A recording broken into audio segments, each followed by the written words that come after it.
How's it going, guys? And welcome back to Retrospect, your go-to retro gaming podcast. You're listening to episode 54.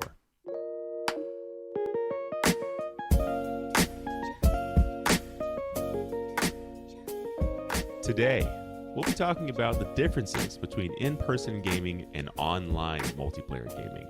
And joining me on the mics, as always, we have Brandon, Big Tasty, Zaltalamachia. What's up, dude? I'm doing good, man. That nickname I held for like 2 years while I was traveling. It was like a German guy gave me it. He was like, "You look like a Big Tasty. I don't know what your name is, but you look like a Big Tasty." And that's like my rap name now. Was he slightly under the influence, and were you like at a bar somewhere where he was like, "You look like Big Tasty"? Oh yeah. I just imagine him like stopping you on the street, like, "Sir, I need to tell you, you look like a Big Tasty." It was in a German accent as well. Hallo, du bist Big Tasty? Ja, ich bin Big Tasty, ja. And then we just went our separate ways. That was pretty good, man. That was pretty good. Having a mom who taught German her whole life, that sounds a lot like, what she was doing when I was growing up. So you get calling guys Big Tasty. You get the pass from me. Yeah, dude. Nice. Well, that's awesome. Yeah. So I put that in there because I think a few times you've put your name in as Big Tasty. So I'm glad we have the story now, the origin story behind Big Tasty. That's great. Well, if you guys are tuning in today, we have, again, like I mentioned at the top, a fun topic today. But before I wanted to jump into that, it's been behind the scenes. It's been about 2 weeks since Brandon and I have not recorded. And so we have to catch up a little bit. So, Brandon, recently, one of the things I wanted to ask you about is you were at an arcade bar in the past 2 weeks. Tell me a little bit about that. So it's called NQ64 here in the UK, and it seems to be like a big trend where I don't know where they've got this money from, because in the UK, bars and like gimmicky restaurants, they don't last long. They get like the Instagram fame, and then they, out of nowhere, they just disappear. Yeah. But NQ64 has been around for a couple of years now, and they're popping up in big cities, and they're basically bars with arcade cabinets, retro consoles. They've got pinball machines and other crazy stuff, all jam-packed into like a bar. And you pay like £15 and you get... No, it's £8 for 15 tokens, which is like 15 goes on these machines, which is pretty reasonable. And they do like cocktails in the theme of characters. I think I had a Bulbasaur. I saw that. That was a mocktail. Hey. And that was delicious. Good job, dude. Proud of you. Yeah. Proud of you for going to such a fun place and ordering an NA beer. That was impressive for NA drink. Nice. But there seems to be like, it was literally heaven for me, because they had like the old classic Xboxes out, GameCubes, N64s with like 4 controllers. So if you just wanted to go with a few friends and play, which we're going to talk about today, like in-person gaming, it's the perfect place. And as well as arcades, there's something quite intimate about playing an arcade game with someone. You're like all cramped in, smashing the buttons. But hey, man, I'm gonna rip your head off. Boom. You like flick their hand Just away, like hey, I got you. I think only you do that, because yeah, just like slap their hands away. So you're trying to don't touch me. Get ahead of them, dude. I'm trying to think of games that we would smash in the arcades for. It would probably be like TMNT, any of those like 4-player ones. Yeah. They had like the bigger console on the front so that the buttons were a little more spaced out. But I mean, like, this was, this was not COVID approved for sure when you're slammed in there. Well, this is it. I think NQ64 opened maybe just before the pandemic kicked off, so they had a rough time. That's tough. But there's money coming from somewhere. Someone probably knows like who invested in it. It's probably like Budweiser or something that's just like, yo, let's just do it. Just let it ride. Let it ride, brother. It's going to get better. We promise. Yeah. Now's the time that was my weekend or bank holiday. How about you? What you been up to? Any more corn dog festivals or something? Soup festivals? Dude, my coworkers now, like, they know that, like, corn dogs are an inside joke between you and me and, like, just everyone else. Like, corn dogs have become, like, a part of my personality. Like, for whatever reason, good and bad, people associate me now with corn dogs. So We both have to get one in, we get like a frozen one in, do a little taste test. We have to see if we can get sponsored by some kind of frozen corn dog company. Like that would be amazing. Just a little corn dog logo in the corner of the podcast. Yeah. Oh man. Yeah, but other than like outside of corn dogs, I haven't been doing much, dude. I'm trying to think. I got a new lens. I talked about this to you briefly. I have a new fancy lens on this camera. I took it out to take some photos. We went to the zoo, and nice. just testing it out, and I like it. The one thing I don't like about this camera, it's the Sony ZV-E10. So it's like the younger brother to your camera, I believe, the one that you have. But there's no viewfinder on it. And I miss the viewfinder. Oh, the little like yeah, the thing that you put your eye right. in, the EVF, which actually yours might not have that either, right? Well,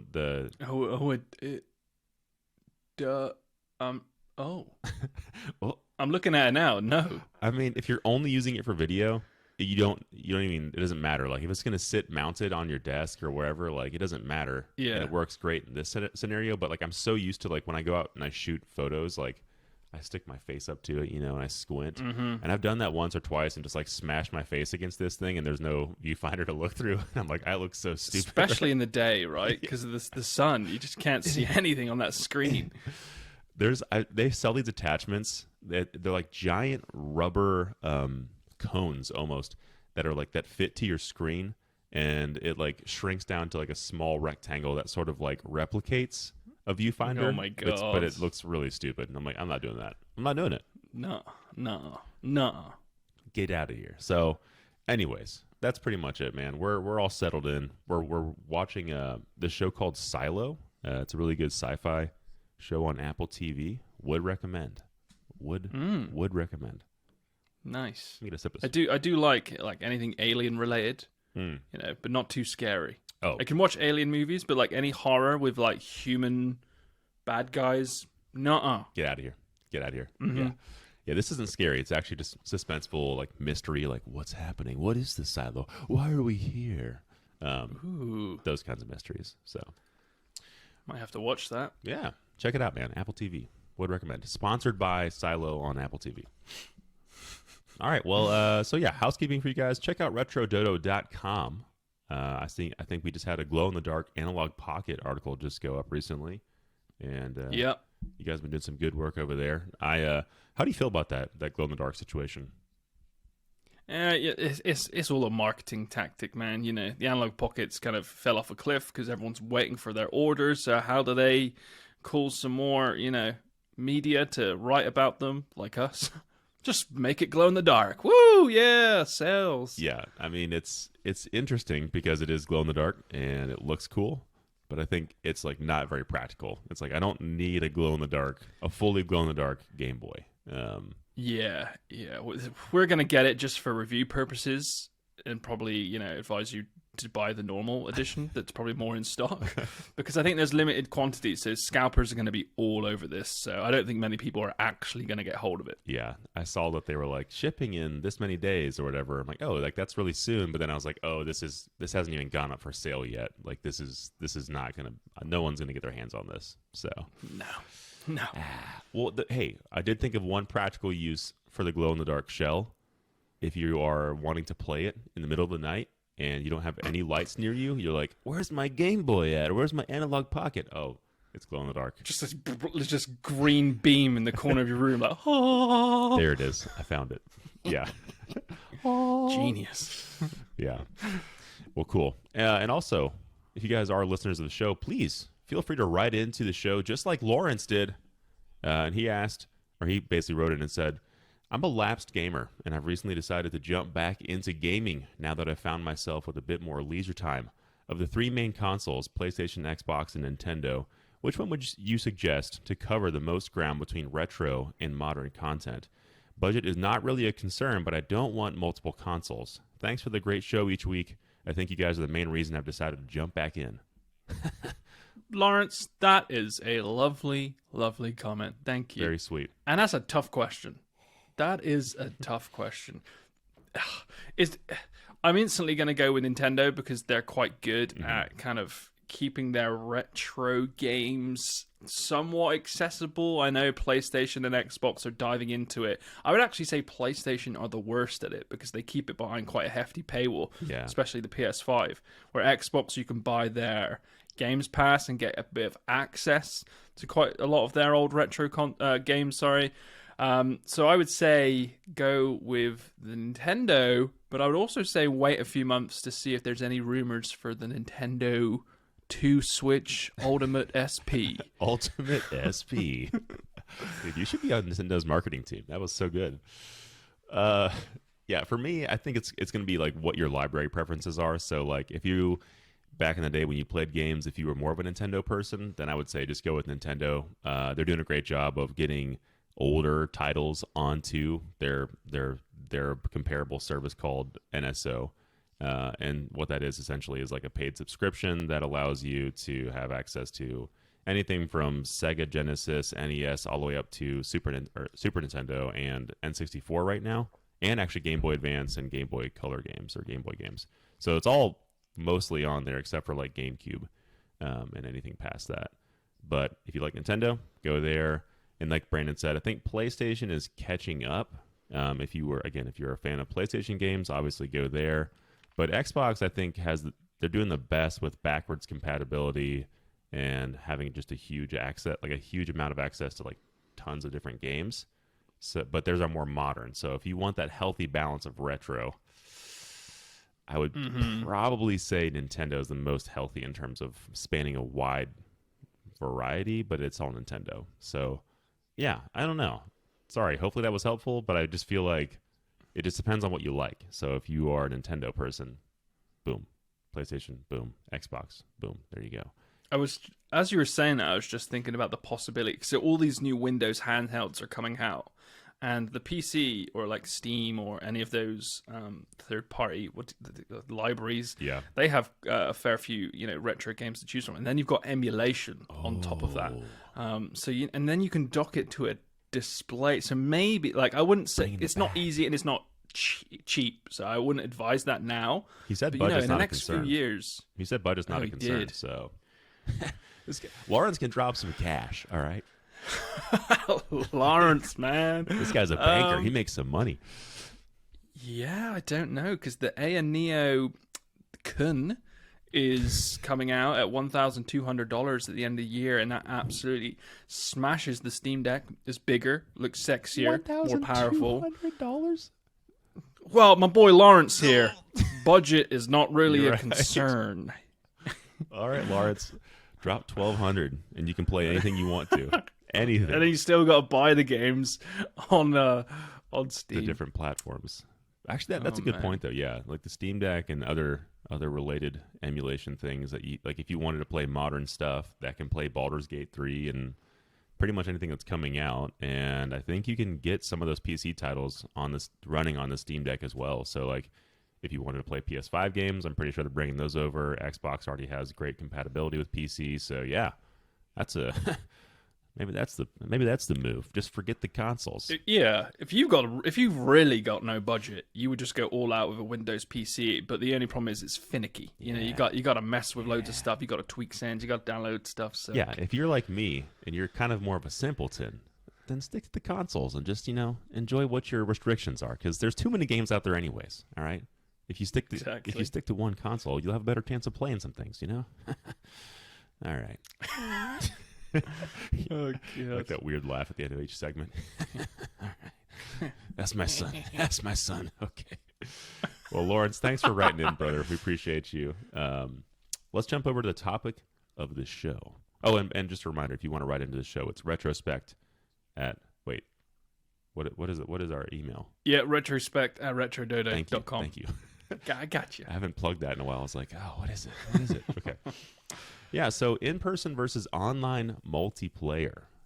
So I chose this topic because, Brandon, a few times you've mentioned multiplayer gaming and growing up without the 64, and how you felt like you had missed some kind of wave of like in-person split-screen multiplayer gaming. But obviously that carried far into late 2000s, where we were doing split-screen parties with like Halo and other games like that, James Bond, other incredible split-screen stuff, Doom even, Yeah. So I thought it'd be fun to sort of talk about the two, talk about what's good and bad about each of them, and then also just close out at the end about like what our preferred one would be, and like how to like make that fit into a busy schedule.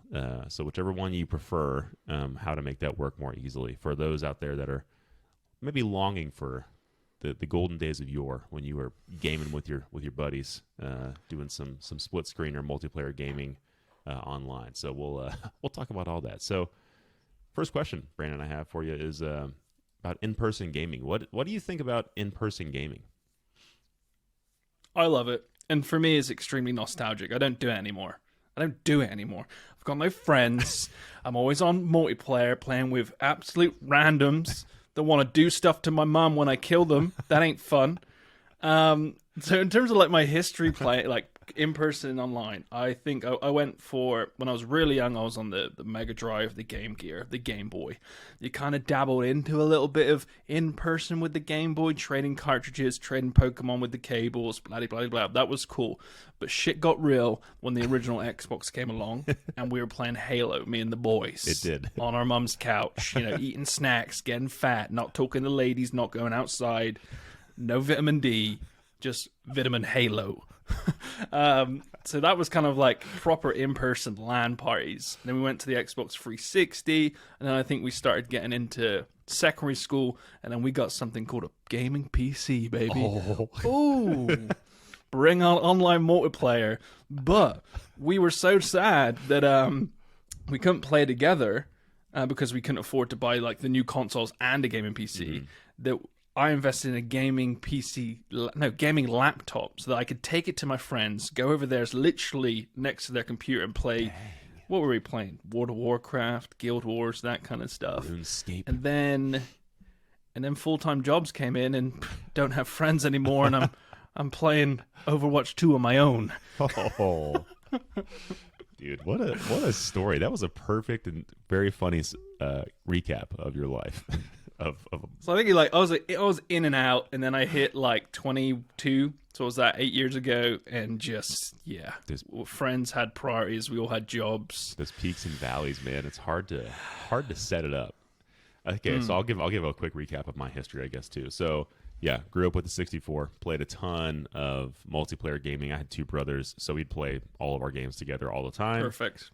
So multiplayer game was like, it was like a must in our house. My mom and dad would be like, if you're going to get a game, it needs to be multiplayer so your brothers can all play. And you're like, okay, fine. So a lot of our games are multiplayer. We had some single player stuff, but we'd always like trade off on those as well. But then, I think, when the Xbox came out, specifically the 360 for me, I mean, we were all in. So much Call of Duty, playing online with everyone, so much Halo. We just, that's like all I did. Truly, I think from like 2006, 7 maybe even past that. I don't know, all the way until like 2014, 2015. So you were on the COD hype as well, like Modern Warfare, kicking ass, so much teabags. Yeah, when Call of Duty, like Modern Warfare came out, like that is all we did. Like I spent hours, days of in-game time in Call of Duty. I need to. Did you have like midnight openings for the game as well? Oh yeah. We would go. Oh man, we would go to mid. This episode makes me sad, man. Like the good old days of gaming, it just ain't shit anymore. Like Baldur's Gate and we've lost all that. We've lost it. Yeah. Damn. Well, Baldur's. I'm a cry right now. Pause the podcast. I gotta go cry a little bit. Baldur's Gate, I've heard it's actually good multiplayer. You can like do co-op stuff in there. So if we had like friends that had a lot of time, maybe it'd be fun. But yeah, again, we don't have that. We don't have that luxury as much. No. But yeah, and then I think pretty much after college, it just dropped. I have one friend. I have a few friends that will still meet up to play games every now and then together, like Rocket League and some stuff like that. But it's pretty few and far between as we get older and older. All of us have kids now, and so like it's even harder for us to set aside time. But when we do, typically if it's with those guys, we actually will still end up playing like in-person split screen or on like single screen games. Like we used to play Towerfall Ascension a ton, which was a fun like arrow shooting game.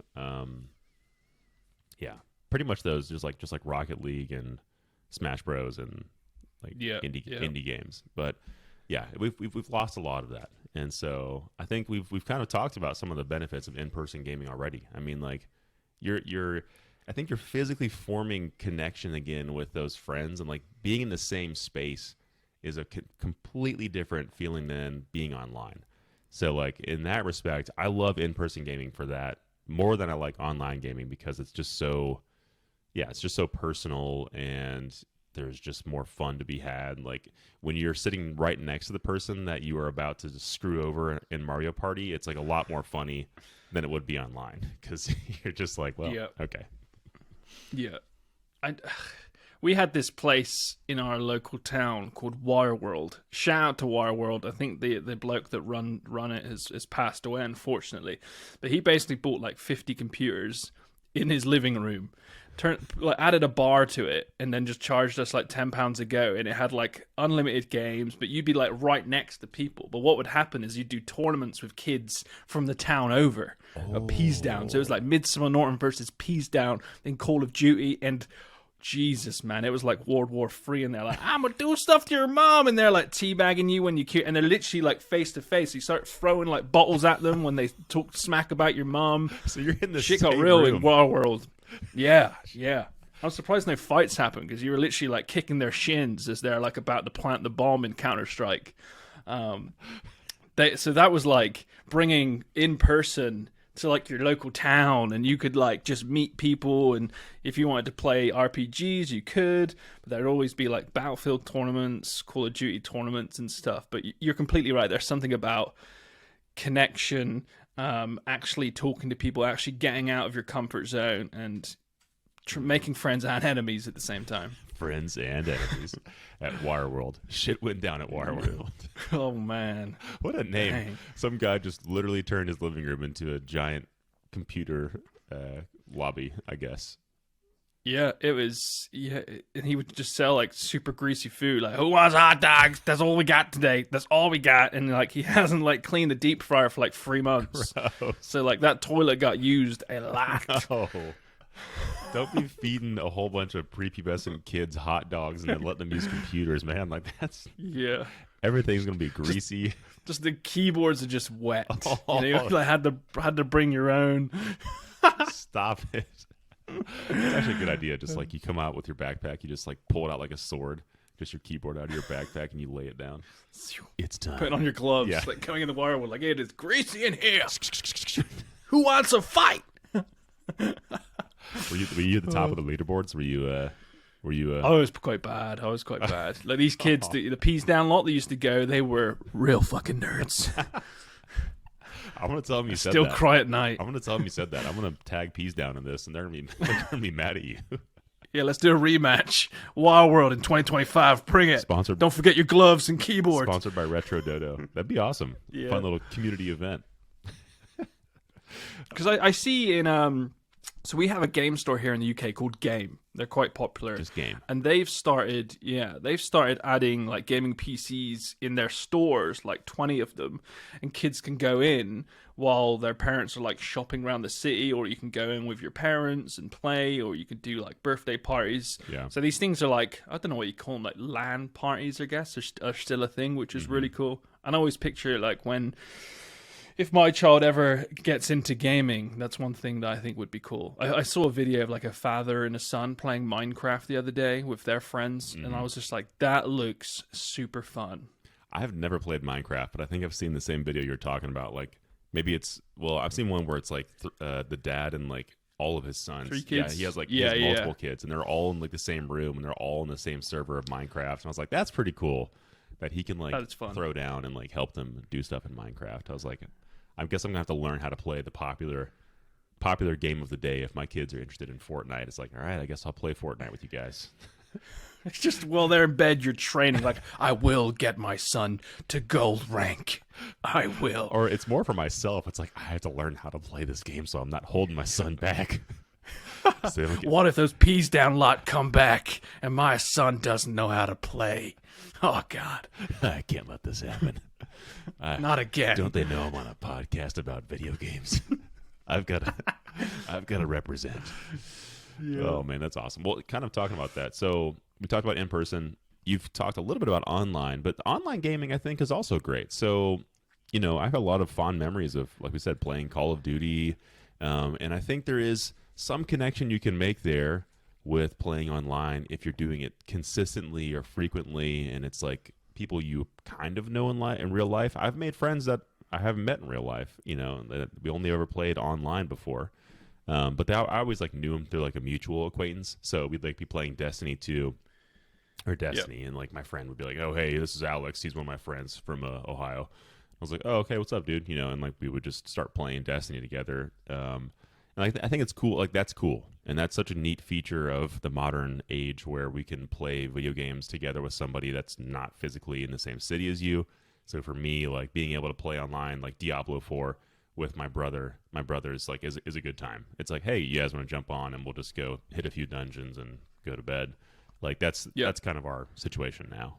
I don't know about you if you have any more online gaming stuff you have going on, but that's about it for me. Now, not I don't. I just hop on to like Overwatch or like first-person shooters to kill like 45 minutes. Yeah. That's usually like how long I play for in sessions. Maybe a couple times a day I just hop on for 30, 45 minutes just to slay some noobs. But like me and the boys, we grew up playing games, all of us, but now we just don't get any time. But it's always, every time you meet, we always say we should get back into Overwatch again. Every Sunday at 7 p.m. we should do. Never happens, man. But we're all we're all having kids and we've all got houses now, so we've got priorities. But there is something, and there was something magical about that special time. Maybe it was like late 2000s, where you could play with anyone around the world, and you would make friends quite easily because, like you said, you'd need like a tank, or you'd need someone very specific to do this quest. They'd jump in and then they'd be on the same time after school, and you could just build a relationship with them, which that's the stuff I miss. I think now there's just so much aggression online. I don't know if it's... I probably play the real bad games, like Overwatch 2, Apex Legends, Call of Duty. Yeah. Like, there's no love. But that's why a part of me wants to get back into, like, RPGs and stuff, because that's where you find, like, true relationships, I think. Cooperative online games. Not as much of the... I think a fun game I've always wanted to try would be like Sea of Thieves. I never got a chance to play that game, but that looks so cool because it's just like you get a ragtag group of people together, you go commandeer a pirate ship, and then you just run around and steal people's gold and just have a rootin' tootin' good time. Yep. So what's bad? We talked about what's good about in person and online gaming. What's bad about in person gaming? Sweaty hot dogs. Crusty keyboards. No, so I guess there's like a couple of different ways you can play in person, isn't there? There's more like co-op where you're all on the same console, or there's more LAN-based. I still do a little bit of the LAN-based stuff now and then. But what's bad? What is bad about it? You got to lug all your stuff. Remember your battery packs. If you want to take your gaming PC, you got to remember all the cables, which I've forgot many a times. And then I have to use my friend's mouse because I forgot it, and he's given me the crusty sausage one back from 1999. I'm like, cheers. And it's only got 2 buttons when my gaming mouse needs like 20. The crusty sausage. Yeah, it's like you ever watch Top Gear when like they all drive the 3 cars, and when one breaks, they got the really crappy backup one. That's like what we got, the crusty mouse. That's like so who nasty. will have the crusty mouse? Yeah, you see, your mouse looks great. Your mouse is not crusty, but that's because it's your personal one. Oh, that's nasty. I think bad secondhand equipment is a downside of in-person gaming. I think also you're restricted to certain types of games because not everything can do split screen or like online, like in-person multiplayer. And so the games that are designed for that, there's like few and far between that I think are like exceptionally good. There are others that offer those experiences, but they aren't like what you'd want. And like to get everyone together is the hassle. In person is tough because you're like, all right, we have to coordinate times. We have to agree on the game we're all going to play, and we all have to like enjoy this game, and so that really restricts you to only a few games. And like it has to be, it depends on the setting too. So if it's like at a party where like you have a lot of people that want to swap in and out and play the game, you're even more restricted. So it's like, okay, all we can play is like these 3 party games that are fun for a lot of people. Because we have to like consider everyone that wants to play this game. Or if you're a real G, you bring like 4 TVs and you have all the options there. But again, that's a lot. That's a lot to like set up, and that's a lot easier. That was a lot easier to do when we were younger and we had a lot more flexibility and bandwidth to be able to set that kind of stuff up. So maybe those are downsides, but I still kind of see those as upsides because they're fun, you know. And rage. Yeah. Do you want to know how many families have been broken through Mario Kart in person? What? Thousands. You know, like thousands. You know, just and we had it. When we do like a family Mario Kart around Christmas, again, there's always like bad accessories, or someone's got like the Mario Kart wheel, so they have the advantage. Blah blah blah. So I wouldn't say there's too much bad in person stuff, but you know, you kind of there's a. You brought up a good point though. If you're playing with somebody who's a really bad loser, like a really sore loser, that's the worst because you're in the same room with that person, and then everything gets awkward because you're just like. Then you gotta have a whole Christmas with them. Yeah, because that's. Like, I was last because you threw a blue shell at me. Shut up, Daisy. I've been teaching you for 3 years. You should know this by now. The kid's like 4 years old. It's like, just let me win. Yeah. Shut up. What the hell, Uncle Brandon? I mean, truly, I had a friend, and it was tough. Like anytime we would play games, depending on the day, but typically if he lost, like he would get so mad. And he would just like stop talking. Like he would just ignore you, like just leave. And you'd be like, all right, well, I guess that was fun. I feel conflicted now and sad. I guess I should just go think about my life choices and beating this person at Smash Bros or whatever. But that you know what's worse? The opposite, where the winner rubs it in. Ooh. I'm quite a respectful winner. Oh, me too. You know, shake your hand, cheers, see you later. I'll keep that to myself. Yeah. There's some people in our family that like to rub that in, and it really, really pisses me off. Because you have to see that person physically in person. They are doing that to you, and it's like, yeah. Son of a. Oh, here, so you're passing the presents around like, oh, here's one for the Mario Kart loser 2022. Right, guys, is there a bigger present for me because I'm the winner? Yeah. Like, shut up, Darren. You're a 40-year-old man. Grow up. Oh, Brandon, that's going to be us pretty soon. Yeah. That's going to be us, 40 years old, trying to beat people in video games still. Oh, man. I beat this kid in Mario Kart. Back in 2021, I threw a blue shell 6 miles back, and it hit him right in the bean. I don't even know where the bean is. What is the bean? Also, you can't throw blue shells backwards. You're an absolute maniac, dude. What kind of Mario Kart are you playing? Oh, God. Okay, so that's the potential bad of in-person. We've already talked about this a little bit. Well, what's bad about online gaming, online multiplayer gaming? Trolls. Yeah. Trolls, evil people, like the communication as well. I feel like, you know, dude. Even on this podcast, there's a tiny little delay between me and you, but on like gaming servers and stuff, like when there's 2 people talking, it just gets a little bit annoying. When 3 people are shouting like, he's round the corner, I can't hear anything. I don't know what you just said. Just shut the hell up and let me listen. You have these really nice headphones that we all buy to be able to play, you know, online shooters, so you can hear the footsteps, and all you're really hearing is just 12-year-olds screaming into the microphone. Yeah, you're hearing like Steven like fist deep in a packet of crisps eating. He's round the corner. Come get me. God. Come get me. I'm over here. Come get me. Come get me. Yeah. Got like Dolby Digital surround sound of a packet of Doritos in my room. Like, whoa! I'm literally in the packet of crisps right now. Woo! I'm so glad I paid for these headphones. Yeah, wow, best £200 ever. Oh God. Doritos is like, it is the ultimate gamer like online shooter snack. Like you, no matter what they're eating, it always just you can always assume it's Doritos. Like nothing else. Yeah. Or you can always assume they've got like a controller that's more orange than is white. And you just, I mean, you'll hear like music in the background, and just like it's just a bad experience. Yeah, like online. If I play online, I almost will never have party chat on. So I do not hear anybody else except for what I want to hear in the game.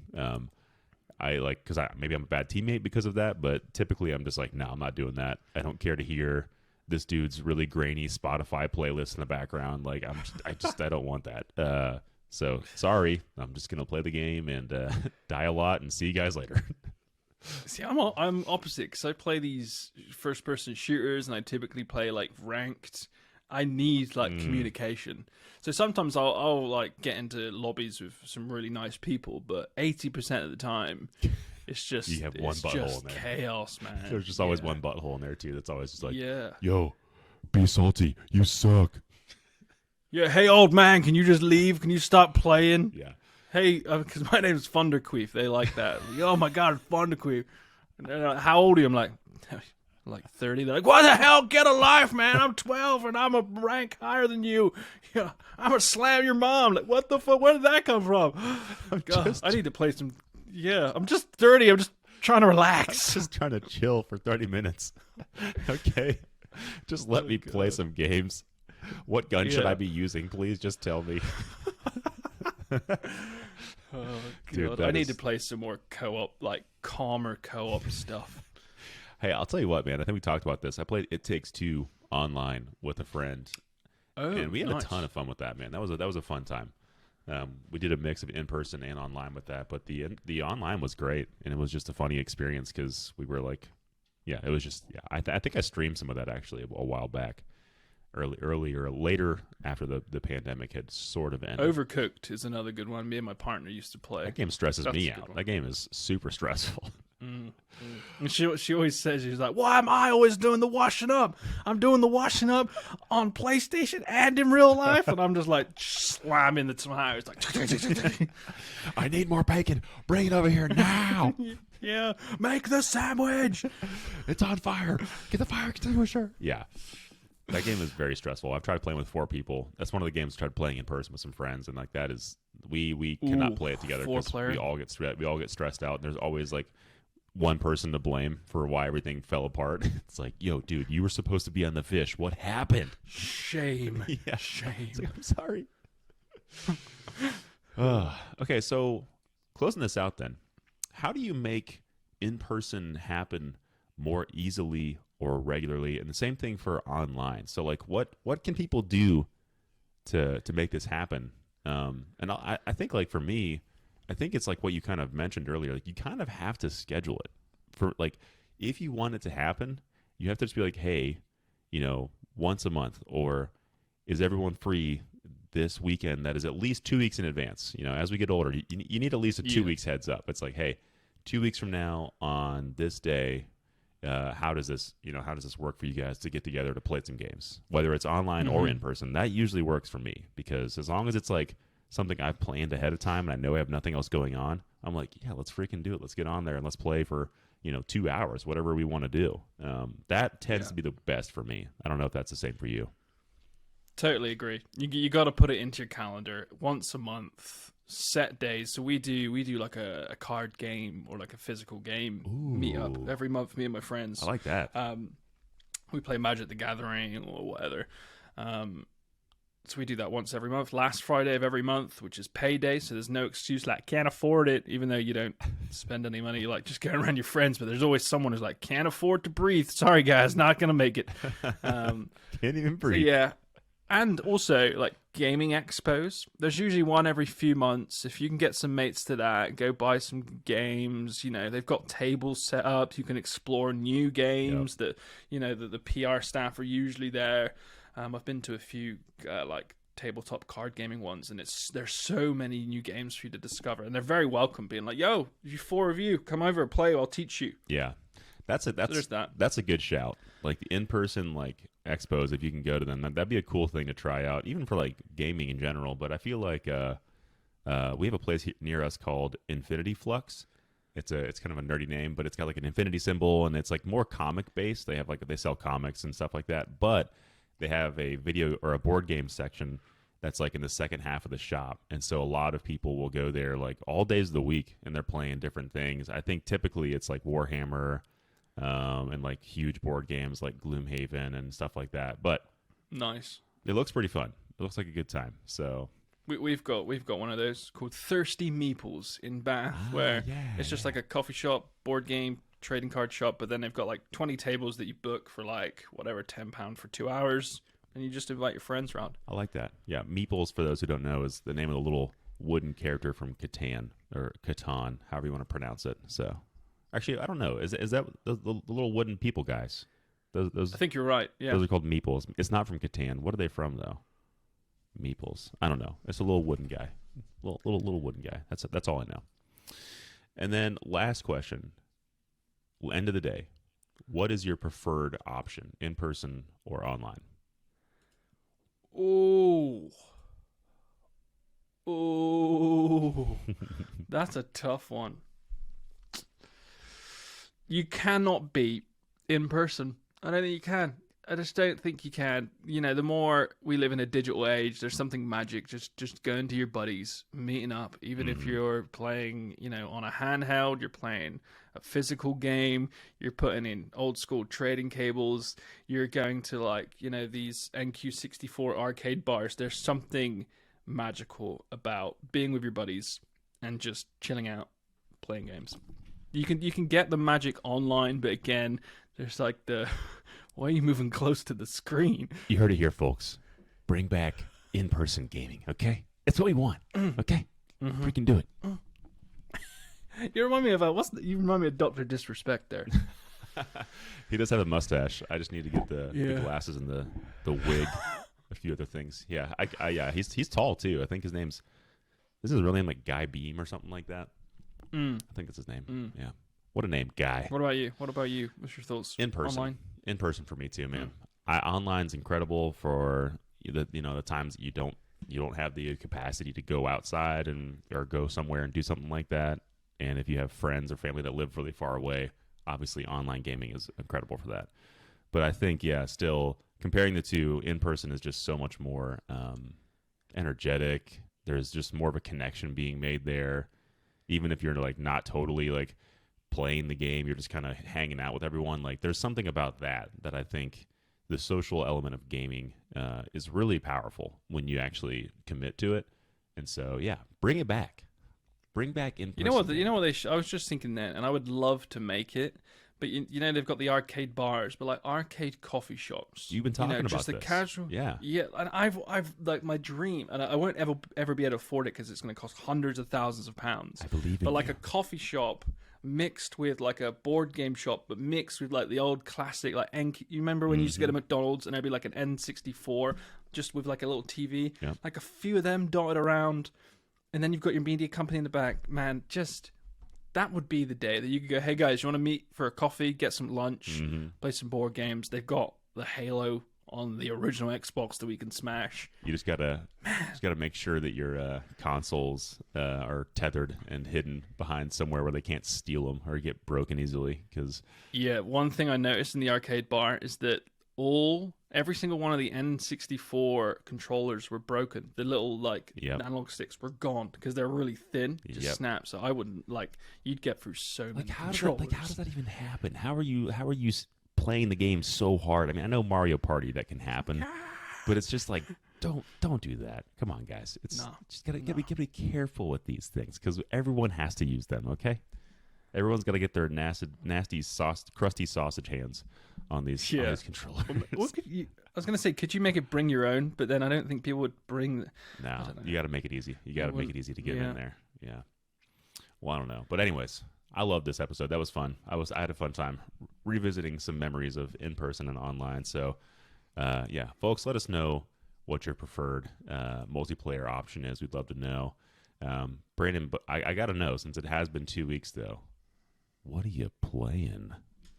Well, I've told you Overwatch 2, but what am I actually playing on that's retro related? I've got this bad boy in. For those that can't see, this is the new Retroid Pocket 2S. I don't know if you remember this one. It's like the old Retroid Pocket. It's new, updated, new analog sticks, new shoulder buttons. You got Wave Racer on there? Dude, such a good game. Yeah. Such a good game. So I'm just testing this, and I'm hoping the review will be out this week. Okay. I was listening to that soundtrack yesterday at work, actually. Not the whole soundtrack, but like a N64 playlist or whatever. And Wave Race came up, and I was like,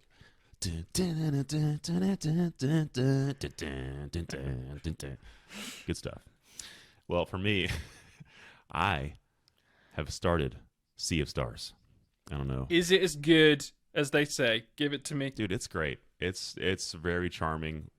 Like I like to describe games like that really kind of just suck you in and like make you feel cozy when you turn them on. You're like, oh man, this is nice. Like the pixel color choices, I love the combat system. It's a mix up of like turn-based Paper Mario style or Super Mario RPG sort of like action time-based combat, but there's a lot more you can do with like the different elements and chaining together moves with your party. So it's a little more well thought out or fleshed out than I would say even Mario RPG was, where it was just like push the button and attack. Like this is great. I've only played like maybe an hour, but I am so excited to jump in. I have it on PlayStation 5. It's included with the PS Plus extra tier or whatever. Oh, so available day one. Just jump on there and check it out if you have that. I wanted to play it on Switch because I like the idea of playing it portable, but I was like, it's free over here, so I mean, it's already included. I gotta make a financially wise choice here. So yeah. Playing on PlayStation 5, and I'm excited to jump into that more. So It's one I've seen, and it's one that I'm tempted to get. And I think they emailed us like months ago, and I was like, I saw it, and I was like, is this going to be as big as I like? Is it worth our time? Turns out, like, it got some good reviews. Dude, if you had told me that, I would have been like, yes, let's freaking cover this. I'll play it, and we'll talk about it on the podcast. You absolute monster. I know. I suck. You absolute monster. I get so many of these. I get so many of them, like, just random games come through. I believe that. That's okay.